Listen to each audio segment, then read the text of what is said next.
나누실 말씀은 베드로후서 2장 3절에서 11절 말씀입니다.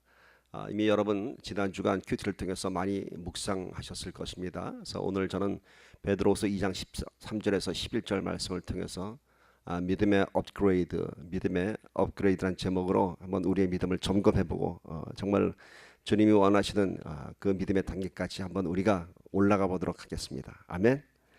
자, 3절부터 11절인데 말씀이 좀 길긴 합니다만 천천히 한 마음으로 합독하고 그 다음에 오늘은 한 절 한 절 강의하도록 하겠습니다. 자, 베드로후서 2장 3절부터 11절까지 한 마음으로 읽습니다. 시작. 그의 신기한 능력으로 생명과 경건에 속한 모든 것을 우리에게 주셨으니 이는 자기의 영광과 덕으로서 우리를 부르신 이를 알므로 말미암음이라. 이로써 그 보배롭고 지극히 큰 약속을 우리에게 주사 이 약속으로 말미암아 너희가 정욕 때문에 세상에서 썩어질 것을 피하여 신성한 성품에 참여하는 자가 되게 하려 하셨느니라. 그러므로 너희가 더욱 힘써 너희 믿음의 덕의 지식을, 지식의 절제를, 절제의 인내를, 인내의 경건을, 경건의 형제 우애를, 형제 우애의 사랑을 더하라. 이런 것이 너희에게 있어 흡족한즉 너희로 우리 주 예수 그리스도를 알기에 게으르지 않고 열매 없는 자가 되지 않게 하려니와 이런 것이 없는 자는 맹인이라 멀리 보지 못하고 그의 옛 죄가 깨끗하게 된 것을 잊었느니라. 그러므로 형제들아 더욱 힘써 너희 부르심과 택하심을 굳게 하라. 너희가 이것을 행한즉 언제든지 실족하지 아니하리라. 이같이 하면 우리 주 곧 구주 예수 그리스도의 영원한 나라에 들어감을 넉넉히 너희에게 주시리라. 아멘. 베드로 사도는 베드로 전서와 베드로 후서를 통해서 당시 참 급박한 상황이죠. 당시 네로 황제가 지배하고 있던 로마, 예수 믿는 자를 핍박했던 그 무서운 시대였습니다. 그 시대를 살아가고 있는 또 그 시대에 믿음을 굳건히 잡고 있는 각 초대교회 성도들에게 편지를 보냈습니다. 베드로 전서에서는 이들이 앞으로 감당해야 할 핍박과 고난, 십자가의 순교, 즉 육체적 고난에 대해서 이것을 믿음으로 이겨내고 그 뒤에 올 영광된 것을 사모하는 마음으로 권면하였습니다. 1장 마지막 부분 보면은 우리가 지난 수요일 때 나눴던 것처럼 근신하여라 깨라 마귀가 우는 사자같이 두루다니며 삼킬 자를 찾느니라, 이런 말씀을 통해서 당시의 심각한 상황을 전하고 있습니다. 염려하지 마라 하면서 지금 상황은 이렇게 우는 사자가 삼킬자를 찾아다닌 것처럼 심각하고 두려운 상황이지만 염려하지 마라 얘기합니다. 지금 베드로 사도가 얘기하는 이 상황은 우리의 지금 상황하고는 조금 다릅니다. 예수 믿는 것이 들켜지면은 그대로 순교를 당해야 될, 또 예수 믿는 것 때문에 그걸 숨기고 살아야 하기 때문에 많은 것들이 고난의 삶이 펼쳐지고요, 핍박이 눈앞에 있습니다. 자, 이때 베드로 전서에서 얘기하는 것은 이러한 핍박과 고난을 이겨내라, 우는 사자가 달려들더라도 대적하라, 이렇게 얘기합니다. 자, 이것이 무슨 뜻일까요? 당시의 상황은 이렇습니다. 당시 초대교회 성도들의 마음속에 들어가 보면은 정말 이러고도 예수를 믿어야 하는가, 십자가에 매달리면서 죽으면서까지 내가 예수를 믿어야 하나라는 그런 심한 신앙의 갈등, 영적인 갈등이 있습니다. 이걸 오늘 우리 시대에 한번 적용해 보면은 우리가 이러고도 예수 믿어야 하나, 이 시대는 물론 정말 우리는 너무 자유롭게 예수 믿고 있습니다. 누가 예수 믿다고 핍박하지 않습니다. 그러나 이것이 오늘 우리 신앙 가운데 어떻게 적용되느냐 하면은 정말 내가 이렇게까지 교회를 섬겨야 하는가, 정말 내가 이렇게 내 삶을 희생하면서까지 예수를 믿어야 하는가라는 현실적인 문제들이 우리 안에 갈등으로 다가옵니다. 이것에 대한 것을 오늘 베드로 전서를 통해서 이런 결말을 맺죠. 염려하지 말고 믿음으로 대적하라 라고 얘기하고 있습니다. 믿음이라고 하는 것은 염려보다 더 큰 것입니다. 믿음이라고 하는 것은 마귀보다 더 큽니다. 근데 이 마귀가 어떤 마귀라고요? 우리를 그런 육체적인 고난 이런 것이 아니라 그런 고난을 통해서 실제적인 것은 신앙의 갈등을 통해서 우리를 쓰러뜨리려고 하는 것이죠. 예수 믿는다고 그렇게 네 모든 것을 포기할 수 있겠니? 라는 이런 마귀의 사단의 계계를 믿음으로 이겨내라 얘기하는 것입니다. 대적하라라고 베드로전서 1장 마지막에서 베드로전서에서 마지막에 베드로가 이렇게 결론냈습니다. 대적하라라고 하는 것은 뭔가요? 우리가 마귀를 이길 수 있다는 겁니다. 이길 수 있으니까 대적하라라고 합니다. 마귀한테 잡아먹힐 때인데 왜 대적하라고 할까요? 아니요, 우리가 이기기 때문입니다. 왜 이길까요? 그만큼 믿음은 위대한 힘인 것입니다. 믿음은 진실이고요, 마귀의 계계는 거짓입니다. 그래서 진실이 거짓을 이길 수 있는 것입니다. 이것이 베드로전서의 주된 주제였습니다. 베드로후서로 넘어가면은 이제는 베드로가 또 다른 것을 얘기합니다. 이제 그런 시험과 고난, 영적인 갈등, 육적인 고난을 이겨낸 성도들이 이제 너희들이 정말 그리스도인이라면은, 예수 믿는 자들이라면은 이렇게 믿어야 되지 않겠니 하면서 그리스도인의 덕목에 관해서 말씀하고 있습니다. 믿음은 고난을 이겨내는 믿음, 영적인 갈등을 이겨내는 믿음뿐만이 아니라 그 믿음에 아름다운 덕목이 갖춰져야 하는 것입니다. 즉 믿음은 나의 생존만을 위한 것이 아니라 믿음 하나로 내가 이 어려운 시기를 이겨내고 믿음 하나로 내가 참 하나님 앞에 나가는 그런 결단, 그것만 이 믿음의 목적이 아니라 그 믿음을 통해서 믿음으로 변화된 나의 삶을 세상에 증거하는 것입니다. 믿음으로 내가 영적으로 생존하는 것, 영원한 소망 갖는 것 중요합니다.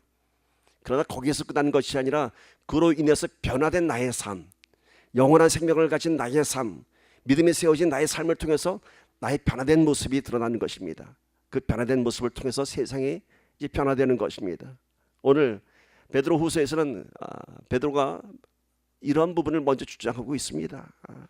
스스로 지키는 믿음에서, 생존을 위한 믿음에서 더욱더 업그레이드하여서 이제는 너희가 세상에 믿음을 증거하고 세상을 품고 세상에 영향을 줄 수 있는 그러한 그리스도인의 덕목을 갖추라, 이렇게 전하고 있습니다.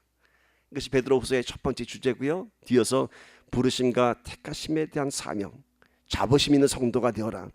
너희가 예수 믿는다는 것은 하나님의 주권적인 선택과 부르심 안에서 성도가 되었으니 주저하지 말고 숨지 말고 자부심 있는 성도가 되라 얘기합니다. 그리고 세 번째 주제는 너희가 거짓 선지자들을 조심하라. 당시 초대교회는 예수 믿는 그리스도교가 들어오면서 수많은 교리들이 들어왔습니다. 그래서 베드로는 오로지 진리의 복음만을 붙잡기 위해서는 거짓 선지자들을 잘 구별하라고 얘기합니다. 실제로 베드로가 순교당하고 난 후에 초대교회 시대는 영지주의라고 하는 것이 들어와서 매우 혼란스럽게 복음을 만들어놨습니다. 복음을 위장한 영지주의, 이것이 무엇이냐면요, 우리의 육체는 더럽고 영은 성스럽다, 영은 성결한 것이다. 참 거룩한 주제죠. 그러나 이것 때문에 육신을 완전히 죄악시하는 그러한 교리가 들어왔습니다. 사실은요, 우리가 거룩한 영적인 통로를 통해서 우리의 육신이 영화롭게 되고 우리의 육신이 아름답게 바꿔져야 하는 것입니다. 근데 잘못된 영지주의 교리는 우리의 육신을 다 죽여버리고 말았습니다. 이것이 잘못된 거짓 선지자들의 교리인 것이죠. 베드로후서에 이렇게 큰 세 가지 주제가 있는데 오늘은 믿음의 덕목에 관해서 여러분과 함께 나눠보기를 원합니다. 자, 첫 번째 3절 말씀 다시 한번 읽어봅시다. 시작. 그의 신기한 능력으로 생명과 경건에 속한 모든 것을 우리에게 주셨으니 이는 자기의 영광과 덕으로서 우리를 부르신 이를 알므로 말미암음이라. 자, 그의 신기한 능력으로, 한글 성경이 단어를 쓰는데 좀 신기한 능력으로 하니까 좀 뭔가 하나님의 존재가 무슨 마술사 같고 뭐 그런 느낌이 듭니다. 근데 신기한 능력이라는 것은 영어 사전만 찾아봐도 그런 뜻이 아닙니다. 매직 파워가 아니라 디바인 파워입니다. 디바인 파워, 뭔가요? 신의 능력, 신성한 능력, 거룩한 능력, 오직 하나님만이 하실 수 있는 그런 파워를 얘기하고 있습니다. 이 신기한 능력이라는 것은 다른 사람도 하는 그런 신기한 것이 아니라 오직 하나님으로부터만이 나올 수 있는 그런 유일성인 겁니다.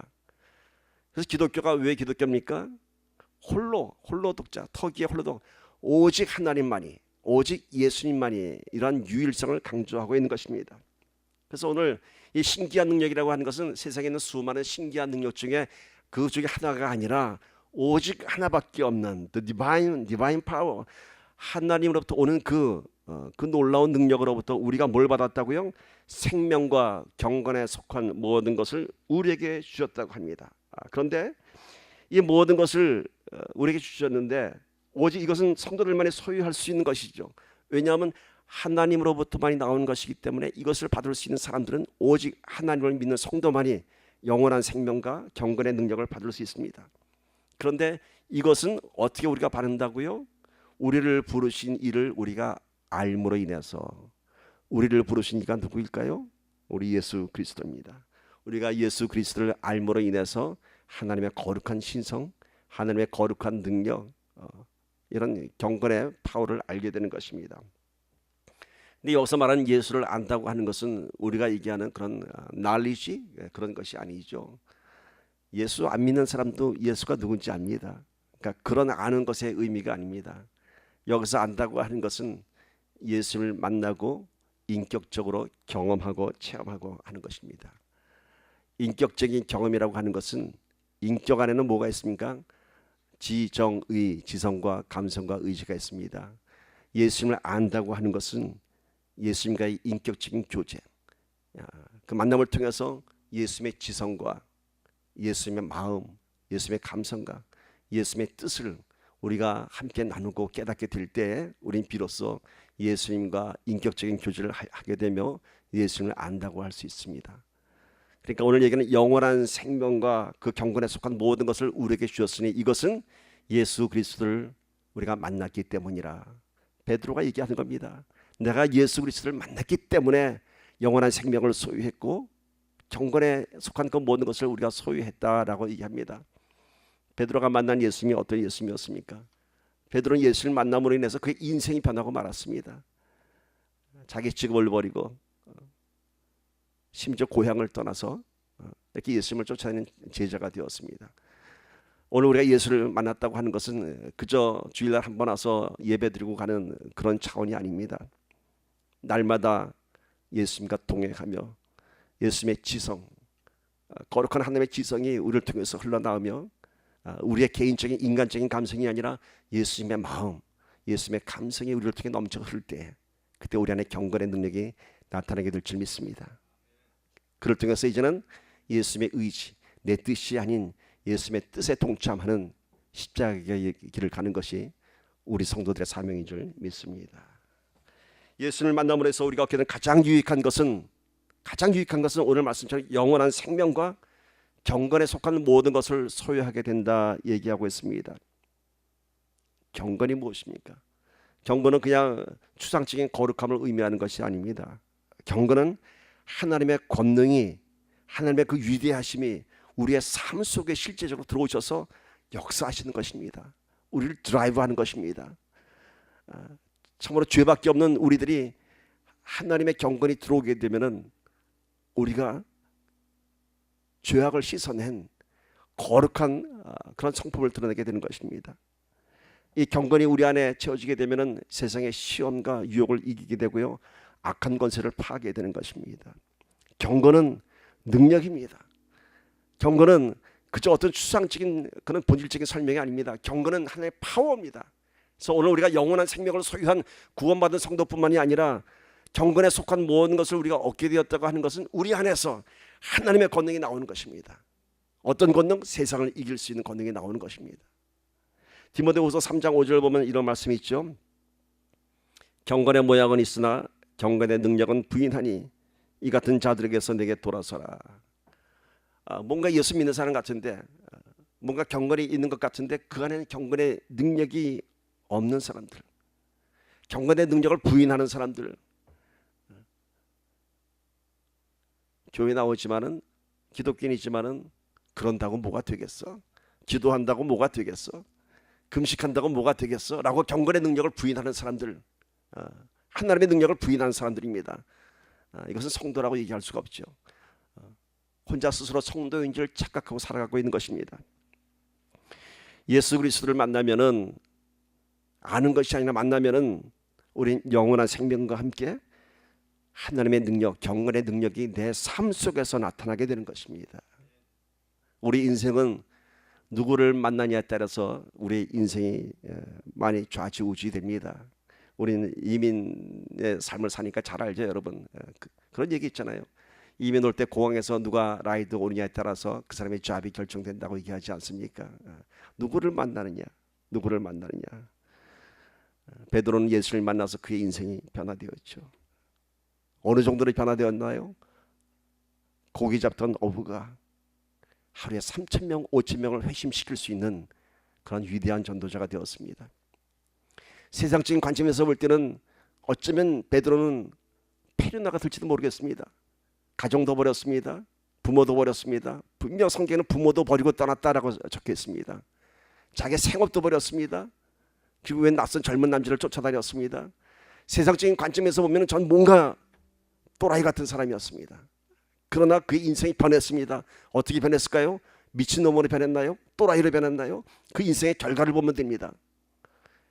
베드로의 그 메시지에 하루에 3,000명이 죄를 고백하고 세례를 받았습니다. 5,000명이 그렇게 되었습니다. 이런 베드로를 보면서 당시에 율법학자들, 바리새인들, 공부 많이 한 사람들이 베드로의 메시지에 충격을 받았습니다. 저가 누구냐? 고기 잡던 무식한 베드로 아니냐? 그런데 어찌 저 베드로가 저런 말을 할 수 있겠느냐라고 놀라고 했습니다. 베드로의 지성, 영성에서 나온 지성이죠. 당시에 그 학식자들을 다 입을 다물게 하였습니다. 어디서 왔을까요? 베드로가 공부를 많이 했을까요? 그동안 예수님 만나서 과외 공부했을까요? 아니죠. 예수님 만나면은 하나님의 거룩한 지성이 그 삶을 덮게 되는 것입니다. 여러분, 예수 잘 믿으면요, 공부 열심히 하고 학식 있는 사람보다 더 지혜로운 사람이 됩니다. 예수 잘 믿은 사람 보면요, 무시할 수 없는 그 안에 영성이 있습니다. 저는 그런 사람들 많이 봅니다. 동부에 가서 집회를 하다 보면요, 정말 평생 공부하라고는 한 번도 안 해본 것 같은 할머니 권사님들. 그런데 만나보면은 그분에게서 나오는 그 영성이 참 놀랍습니다. 말씀 한마디가 다 지혜롭고 말씀 한마디가 우리를 다 감동시킵니다. 왜일까요? 예수 잘 믿었기 때문인 것입니다. 물론 우리는 공부도 열심히 하고 학식도 있어야 되죠. 그러나 그것보다도 이 세상의 지성이 아닌 예수 잘 믿음으로 나오는 그 지성으로 우리가 예수 잘 믿는 성도임을 증거하기를 바라겠습니다. 이렇게 누구를 만나는가에 따라서 인생이 좌지우지됩니다. 이런 글이 있더라고요. 보니까 파리의 뒤를 쫓아다니면 날마다 쓰레기 주변만 날아다닐 것이지, 벌의 뒤를 쫓아다니면 날마다 꽃밭을 함께 노릴 것이다. 이런 글이 있더라고요. 이건 제가 조금 순화해서 얘기한 겁니다. 실제 그런 파리의 뒤를 쫓아다니면 맨날 똥통값만 날아다니지만 꿀벌을 쫓아다니면 아름다운 향기와 함께 꽃밭을 노리게 될 것이다. 이런 글입니다. 여러분, 누구와 함께 살겠습니까? 오늘 우리가 예수님만 쫓아다니면 들어가며 나가며 꼴을 얻게 되는 축복의 사람이 될 줄 믿습니다. 그래서 이 예배의 자리가 중요한 것입니다. 이 예배는 예수님과 인격적으로 만나며 하나님의 경건의 능력을 우리가 체험할 수 있는 귀한 자리인 것입니다. 자, 4절 말씀 봅시다. 함께 읽습니다. 이로써 그 보배롭고 지극히 큰 약속을 우리에게 주사 이 약속으로 말미암아 너희가 정욕 때문에 세상에서 썩어질 것을 피하여 신성한 성품에 참여하는 자가 되게 하려 하셨느니라.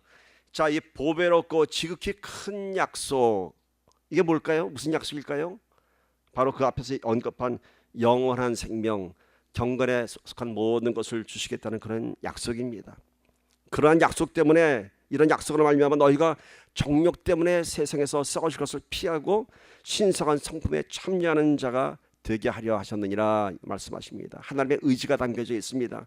영원한 생명과 경건의 능력을 줌으로 인해서 너희가 이제는 파리처럼 파리 쫓아다니면서 똥똑간에 살지 말고 복음의 진리를 쫓아서 신성한 성품에 참여하는 자가 되게 하려 함이라 말씀하십니다. 여러분, 약속이 뭔가요?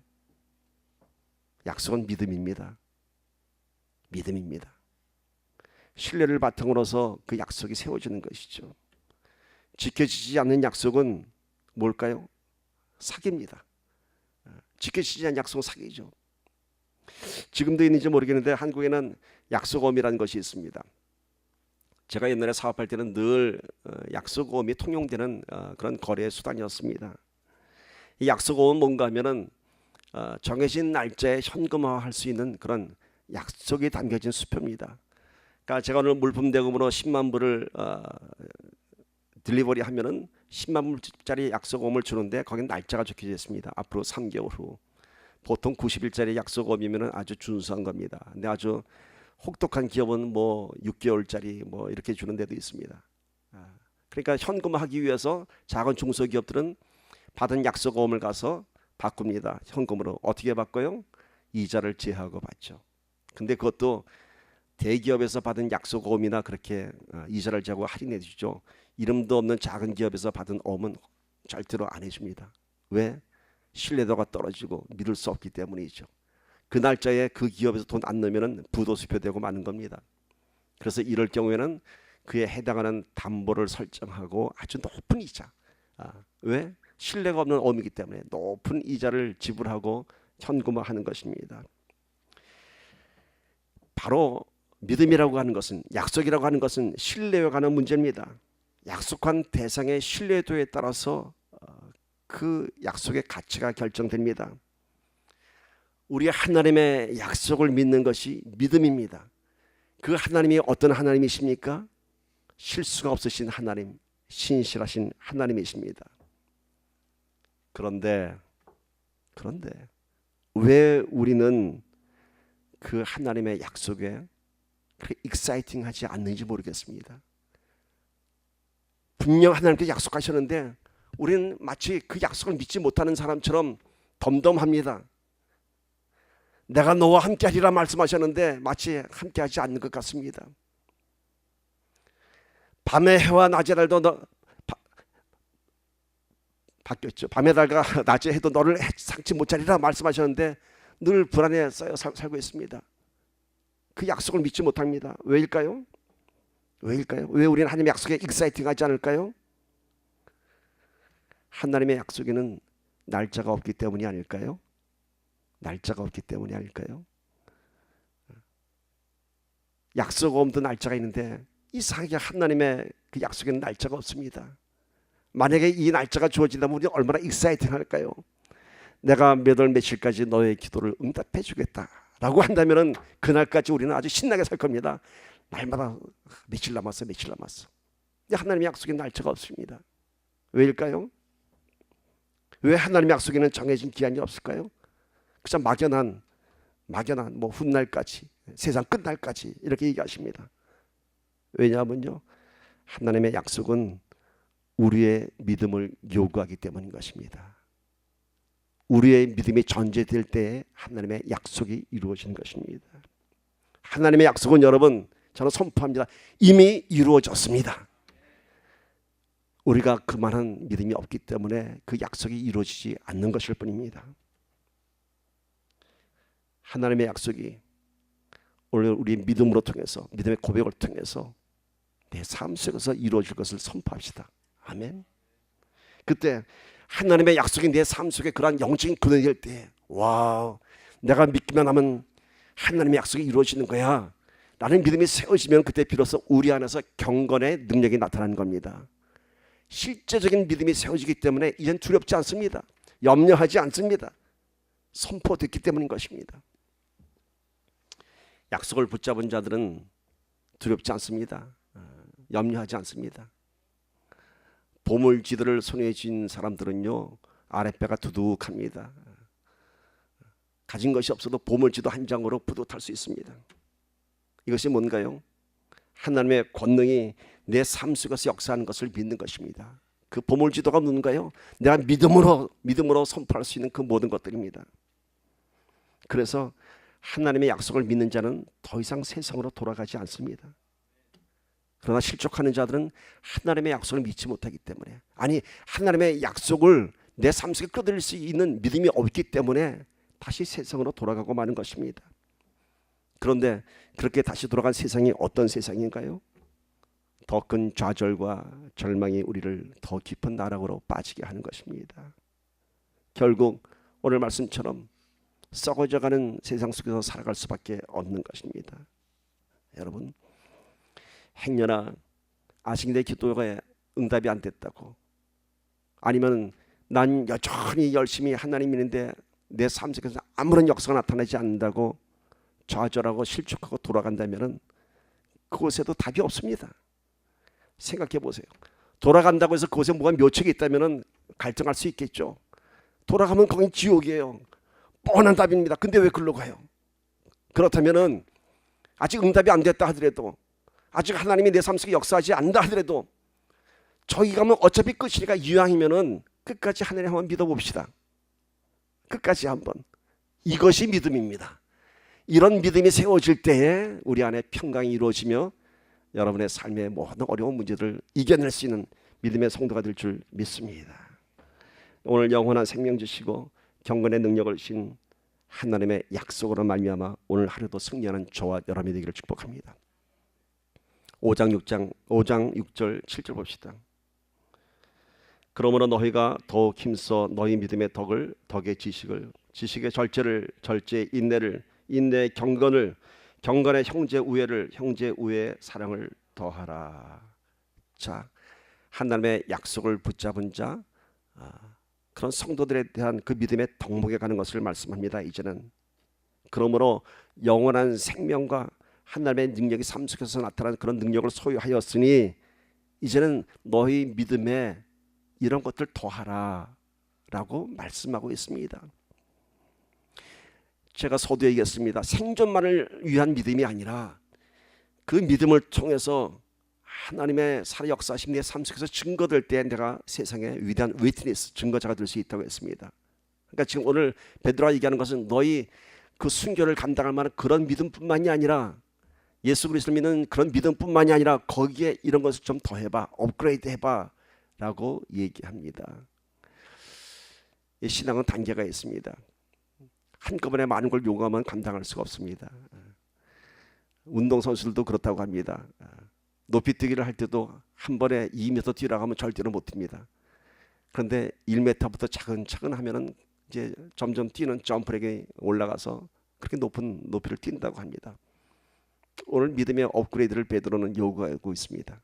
자, 먼저 믿음의 덕을 더하라 라고 얘기합니다.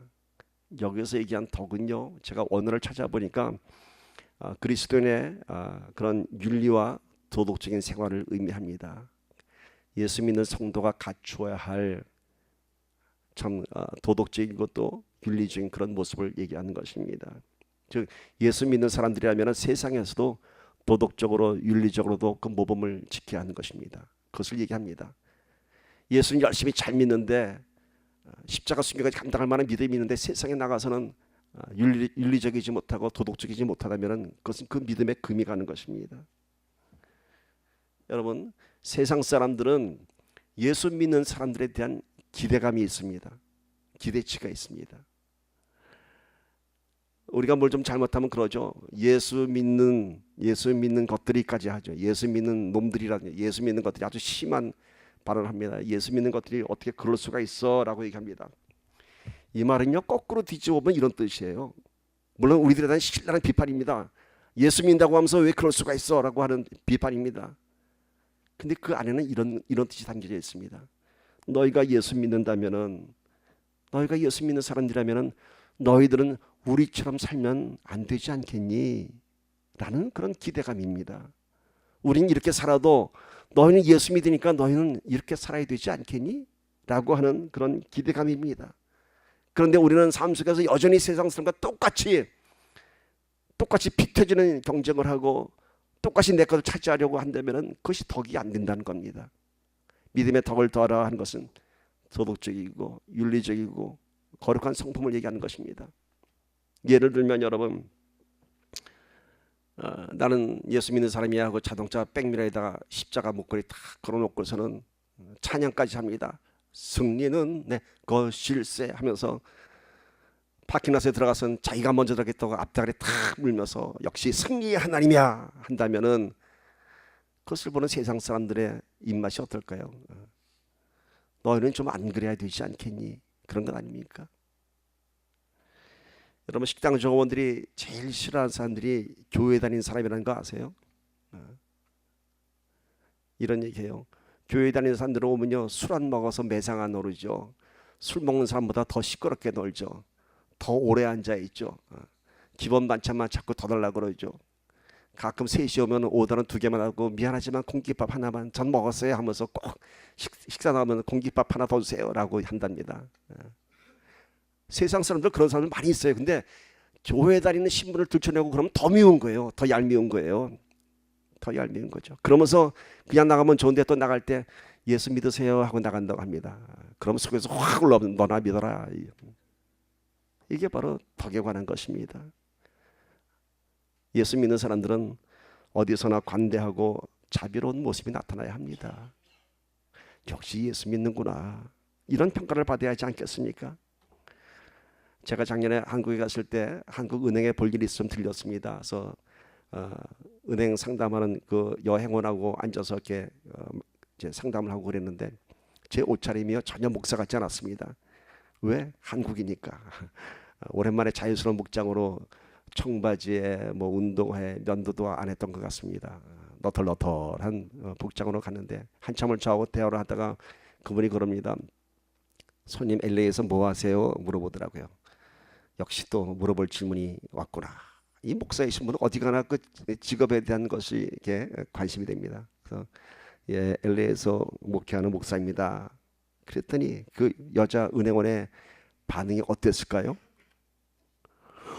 막 놀랬다면은 그건 제가 잘못 산 거죠. 오, 목사님이세요? 그럼 저는 아마 뭔가 잘못된 겁니다. 근데 제가 목사입니다 했더니 아이 어쩐지요. 아이 그렇군요 라고 하더라고요. 참 감사했습니다. 비록 청바지를 입었지만 너털너털거리고 왔지만은 그래도 목사라니까 인정해 주는구나 그런 생각이 들었습니다. 근데 그 아주 오래전에 그보다 더 오래전에 한국에 있을 때인데 그 전자상가에 조그만 노트북 중고로 사러 갔습니다. 그 중고 노트북 파는 분이 여자분 사장님이었는데 저보다 먼저 앞서서 사러 온 분이 있었는데 그분이 그 물건을 사고 돌아가는데 뒤에서 그 뒷모습을 보면서 그래요. 아유 요새 목사들은 목사 같지 않다니까 그러더라고요. 그러니까 그분 보니까 뒷모습 보니까 정말 목사 같지 않더라고요. 뭐 얼마나 캐주얼하게 그러고 왔는지. 그러면서 저를 보고 목사님 아니죠? 그러더라고요. 참 미안하더라고요. 참 미안하더라고요. 그래서 저도 거짓말을 저도 목사인데요. 그러니까 그분이 막 혼자 배꼽 잡고 웃더라고요. 그 뭘까요? 그만큼 목사님들이 많이 캐주얼해졌다는 뜻도 있을 거고요. 그런 기대치가 있다는 거죠. 여러분 우리 어디 가서 우리 교회 다녀요, 은혜선교교회 다녀요 그러면 어쩐지라는 평가를 듣기를 축복합니다. 아멘. 자, 덕의 지식을 더하라라고 얘기합니다. 지식은 여기서 말하는 지식은 knowledge가 아닙니다. insight, 통찰력입니다. 예수 믿는 사람들은 어떤 상황에 대한 통찰력이 있어야 됩니다. 그 통찰력이 뭔가요? 내가 중심이 된 통찰력이 아닌 상대방을 배려하는 통찰력.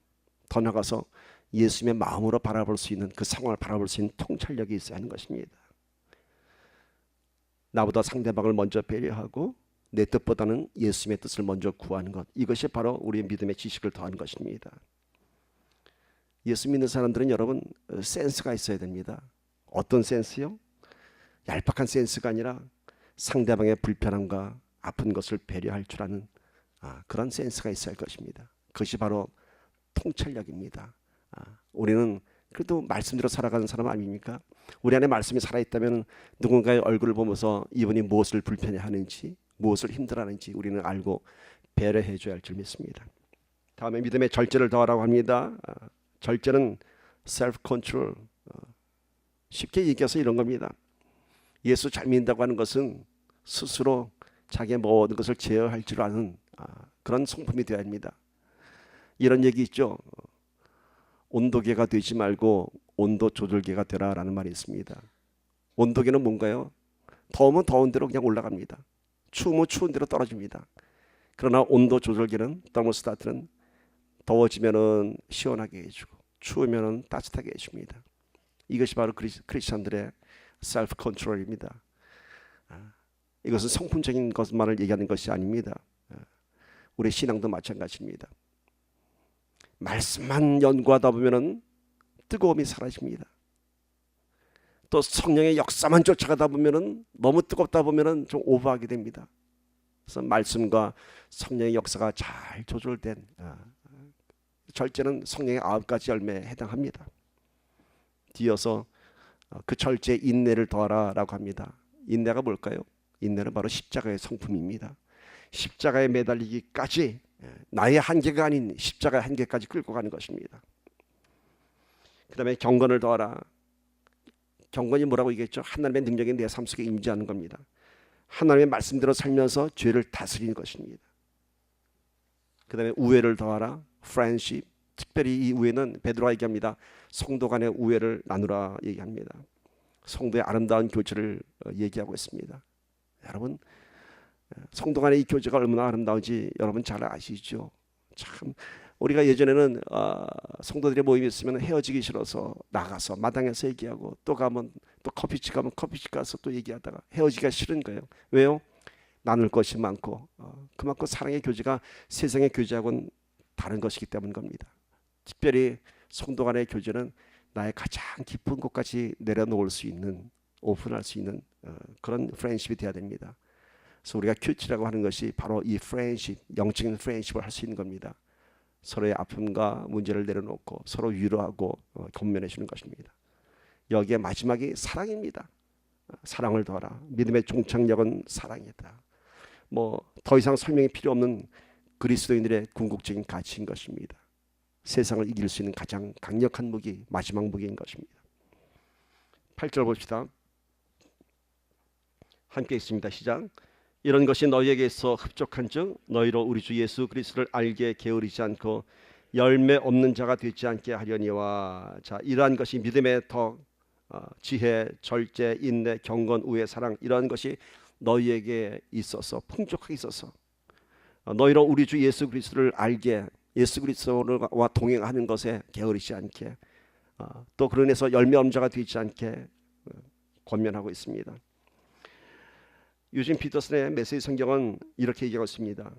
예수 그리스도와 동행하는 일에 소홀하지 않을 때에 여러분들의 삶 속에서 이런 믿음의 열매가 풍성하게 될 것입니다. 이렇게 전하고 있습니다. 다시 한번 읽습니다. 예수 그리스도와 동행하는 일에 게을리지 않을 때, 소홀하지 않을 때 여러분들의 삶 속에서 이런 믿음의 열매, 덕목들이 풍성하게 열 것입니다. 여러분, 이 말 뜻에 깊은 뜻이 있습니다. 믿음이 충만해야 예수님을 아는 것에 게으르게 되지 않는 것이 아니라, 즉 우리의 노력과 의로 인하여 예수님을 충만하게 아는 것이 아니라 거꾸로 예수님을 충만하게 알아야지, 예수님을 아는 것에 소홀하지 않을 때에 우리 믿음의 업그레이드 되고 우리 믿음의 열매가 생기는 것입니다. 아시겠죠? 우선순위가 우리가 잘 세워야 됩니다. 예수님과의 동행 안에서 우리의 믿음이 세워지는 것입니다. 내가 열심히 부르신다고 내 안에서 예수님의 성품 나오는 것 아닙니다. 예수님과의 연합, 예수님과 동행을 통해서 우리가 이런 믿음의 열매가 나타나는 것입니다. 9절 봅니다.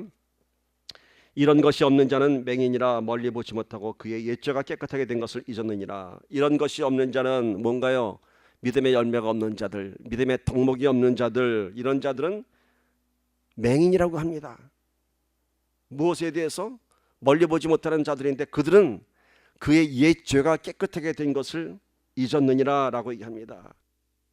자, 믿음의 열매가 나타나지 않는 사람들은, 믿음의 풍성한 그런 삶 속에서 열매가 나타나지 않은 사람들은 맹인이라고 합니다. 맹인이라고 합니다. 무엇에 대해서 맹인이라고요? 나의 옛 죄가 깨끗하게 된 것을 잊었느니라. 저 말씀이 좀 어려운가요? 쉽게 제가 비유할게요. 미운 오리 새끼 아시죠? 엄마가 왔습니다. 어느 날 백조가 와서 너 백조야 라고 얘기합니다. 와우, 그 하늘나는 멋진 백조가 자기 엄마랍니다. 난 지금까지 구박받는 오리 새끼인 줄 알았는데, 오리 중에 이상하게 생긴 오리 새끼인 줄 알았는데, 그러면 어떻게 될까요? 엄마 따라 날아 올라가야죠, 백조처럼. 그런데 여전히 나는 안 날라지네, 난 백조가 아닌가 봐 라면서 오리짓 하면서 꽉꽉꽉 거리면서 띠뚱띠뚱 거리면서 오리하고 살고 있다면은 그 백조가 얼마나 안타까울까. 엄마가 바로 이 말씀에 얘기하는 거예요.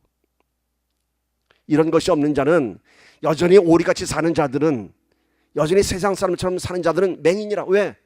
내가 백조가 된 것을 모르는 거예요. 내 옛조가 깨끗하게 된 것을 모르니라. 이렇게 얘기하는 것입니다. 이것은 다시 얘기하면은 우리의 옛조가 깨끗하게 된 사람들은, 구원받은 사람들은 우리의 삶 속에서 믿음의 열매가 나타나야 하는 것입니다. 증거돼야 하는 것입니다. 그러나 여전히 세상 속에서 똑같이 살고 있다면은, 옛조가 깨끗해진 것을 모르고 똑같이 죄에 익숙해서 살고 있다면은 미운 오리 새끼들 사는 거죠. 백조임에도 불구하고. 거지 왕자 얘기가 그거 아닙니까? 거지하고 왕자가 뒤바뀌어서 왕국에 들어갔더니 거지가, 왕자가 불편한 거예요. 차라리 거지가 편한 거예요. 뭘까요? 옛조가 깨끗해졌지만 여전히 죄가 더 편한 사람들, 믿음의 능력이 나타나지 않기 때문인 것입니다. 경건의 능력을 경험하지 못하기 때문에 다시 미운 오리 새끼가 되고 세상으로 돌아가는 것입니다. 베드로후서 2장 22절 보면 이런 말씀이 있습니다. 참된 속담에 이르기를 개가 그 토하였던 것에 돌아가고 돼지가 씻었다가 더러운 구덩이에 도로 누웠다는 말이 그들에게 응하였도다. 참된 속담에 이르기를, 이란 뜻은 이 속담이 참되다 뜻입니다. 이런 속담이 있는데 이 말이 맞는 말이야 하면서 개가 토하였던 것에 돌아가고 돼지가 씻었다가 더러운 구덩이에 도로 누웠다. 누구를 보고 얘기합니까? 믿음의 열매가 나타나지 않는, 경건의 능력이 나타나지 않는 미운 오리 새끼들입니다. 왜 다시 세상에 돌아갈까요? 나의 현실의 상황 속에서 하나님 자녀의 권세를 누리지 못하고 있기 때문인 것입니다. 하나님이 나와 함께 하심을 체험하지 못하기 때문인 것입니다. 지금은 엄마 백조처럼 날지 못하지만 훗날 내가 백조라는 사실을 믿는다면 그 시간을 기다릴 겁니다. 아, 나 백조구나. 알았어. 난 너희들하고 달라. 나는 이제부터 고고하게 살 거야 하면서 날아오를 때까지 기다릴 겁니다. 믿음이라고 하는 것은 여러분 멀리 바라보는 것입니다. 멀리 바라보는 것입니다. 이 땅의 일들을, 지금 내 삶 속의 이 모든 일들을 지금 판단하고 평가하는 것이 아니라 영원한 시간 속에서 평가하는 것입니다. 그런데 믿음이 작기 때문에 멀리 보지 못하고, 오늘 말씀처럼 저는 맹인이라 멀리 보지 못하고 지금 당장의 일들 때문에 실망하고 실족하고 마는 것입니다. 지금 당장 보니까 나는 엄마처럼 못 날거든요. 지금 당장 보니까 나는 오리랑 별다를 바가 없거든요. 그겁니다. 교회 나와서 신앙생활 하는데 예전하고 똑같거든요. 여전히 내 속에는 죄의 속성이 드러나고, 그러나 믿음은 성숙해지는 것입니다. 지금 비록 내가 죄 가운데 저 묶여 있을지 모르겠지만 언젠가 우리가 그 죄에서 깨끗해질 것입니다. 그러면서 얘기합니다. 하나님, 왜 나는 안 돼요? 왜 나는 안 돼요? 왜 이런 일들이 나한테만 일어나는 거예요? 하나님, 내 기도 어디 갔어요? 지금의 상황 속에서, 지금의 사건 속에서 하나님을 보지 못하고 불평하는 겁니다. 믿음은 뭐라 했죠? 영원이라는 시간 속에서, 긴 시간 속에서 평가하는 겁니다. 비록 지금 힘들지만, 비록 지금 아프지만, 어렵지만 컴플레인 하는 것이 아니라 더 긴 시간 속에서 보게 되면 하나님의 뜻을 알게 될 것입니다. 믿음의 안목이라고 하는 것은 우리를 영원한 시간으로 초대하며 그 시간 속에서 우리의 견디기 힘든 이러한 모든 우리의 삶 속의 문제들을 하나님께로 끌고 가는 과정으로 평가하게 됩니다. 지금은 이해할 수 없는 일들이지만 훗날 영원이라는 시간 속에서 우리는 이 사건을 이해하게 될 것이고 감사하게 될 줄 믿습니다. 감사하게 될 것입니다. 그때 훗날 많은 시간이 지나간 후에 우리가 부끄러운 모습이 되지 않기를 간절히 소망합니다. 아니요, 영원이라는 시간까지 가지 않아도 우리의 인생 속에서도 많은 시간이 흐르고 나면은 우리는 지나온 우리의 인생길의 의미를 깨닫게 되고 이해하게 되고 하나님께서 함께 하심을 우리가 증거할 수 있습니다. 돌아보면은 그래서 그러셨구나. 하나님께서 그때 그래서 그러셨구나 라고 우리가 깨달을 수 있습니다. 그리고 그 시점에서 그 옛날의 나의 모습을 보면은 참 안타깝기만 하죠. 안타깝기만 하죠. 내가 왜 그랬을까? 왜 그랬을까? 저를 따라서 한번 해보십시오. 어려운 말입니다. 영어입니다. Present is present. 시작. 다시 한번 present is present. 번역해 보실 분. present은 present이다. 이게 뭘까요? 앞에 말한 present는 현재 우리의 삶입니다. 뒤에 나온 present는 하나님의 선물입니다. 이제 이해하시겠어요?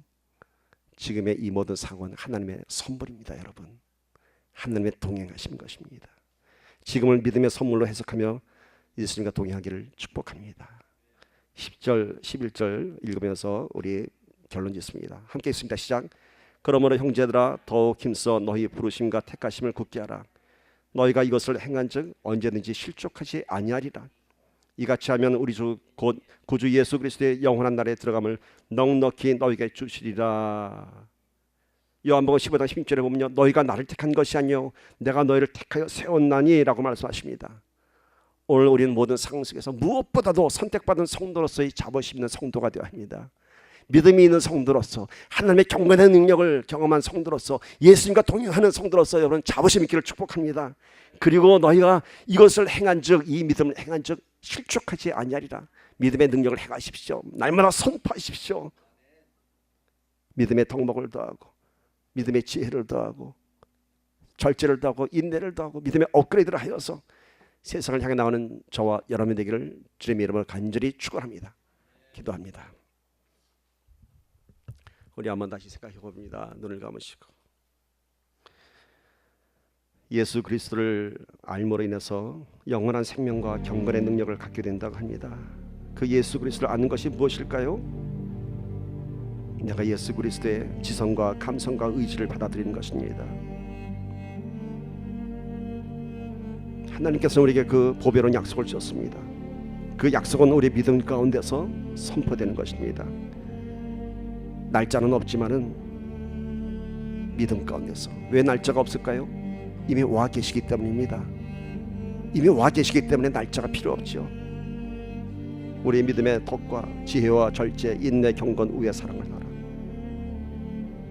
믿음이 아름다운 열매를 맺을 수 있도록, 풍성하게 할 수 있도록 우리의 믿음의 안목을 영혼까지 넓혀야 합니다. 앞을 못 보는 맹인이 되지 않도록, 멀리 보지 못하는 맹인이 되지 않도록, 지금 내가 옛조가 깨끗한데 이런 것을 깨닫게 되는, 그래서 오늘 부르심과 선택에 자부심 있는 성도, 믿음 있는 믿음을 실천하는 성도가 되기를 간절히 소망합니다. 함께 기도합니다. 아버지 하나님,